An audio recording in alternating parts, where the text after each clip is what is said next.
Alright, so today we're driving the 2017 Ford Fusion. I've got the key right here, which doesn't have a key part on it, except for in emergencies. So it's got keyless start, and I can start it also remotely. So you make sure it's locked, then press this button twice, and it starts up. So now let's see how it drives.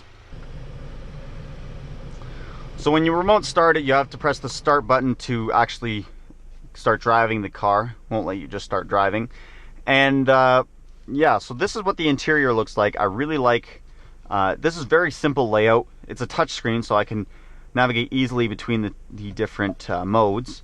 And this is the shifter. So it's got the rotary style shifter, which I'll go to drive, and then to go to sport, you just press the button right here. And you can see that with this, there is a lot more room to access into here, which I was almost able to get my big camera in there, but just not. So it's got a lot of room in there. And nice, very nice steering wheel. It's got these sporty style things here.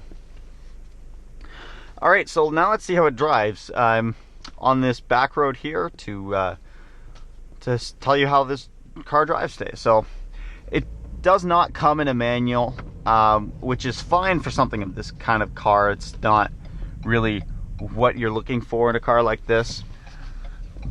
And we'll just leave it in sport mode. Right away, when you are in sport mode, going from drive to sport, you can tell right away the steering gets a little bit heavier, and the engine revs a little bit better. As I said in the full review, even though this car seems really big, it handles extremely well. The steering is very precise, and it's not like you're getting a lot of feedback, say, as you would and want to in like a performance car, but it does handle quite well.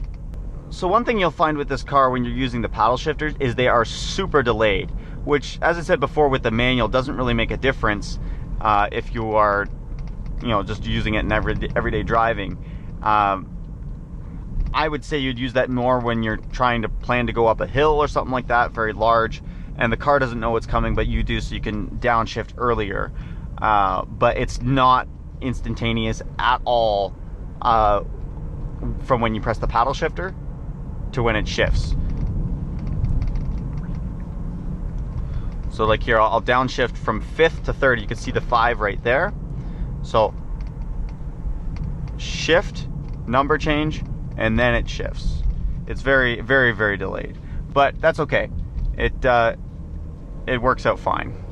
The other thing with this interior is you have 2 positions you can save the seat in, for example, a husband and wife. And you just come in and press the button for where you've had it saved, and there you go, you're good to go.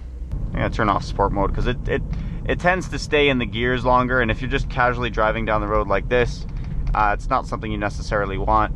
But this is just a beautiful country drive, and this car handles it very, very well. All the controls are very intuitive for where they are. You obviously have the wipers here, the blinkers here, your light controls here, and all your AC and everything here. It's all laid out very nicely, so it's all within reach of the driver, and with just a short amount of use, you get used to where everything is very, very fast, which is good, because then if you want it a little bit warmer, you don't even take your eyes off the road. Just know that this is where the controls are for heat and cool, and you're good to go. Alright, I hope you guys liked that video. I've really enjoyed driving this car. It's a pleasure to drive, especially on longer drives. It would be such a nice vehicle for road trips. And there's tons of room in here. Handles extremely well. It's just an all-around great car. Thanks a lot, guys, for watching. If this is the first time watching one of my videos, don't forget to subscribe. And we'll see you guys in the next one. Have a great day.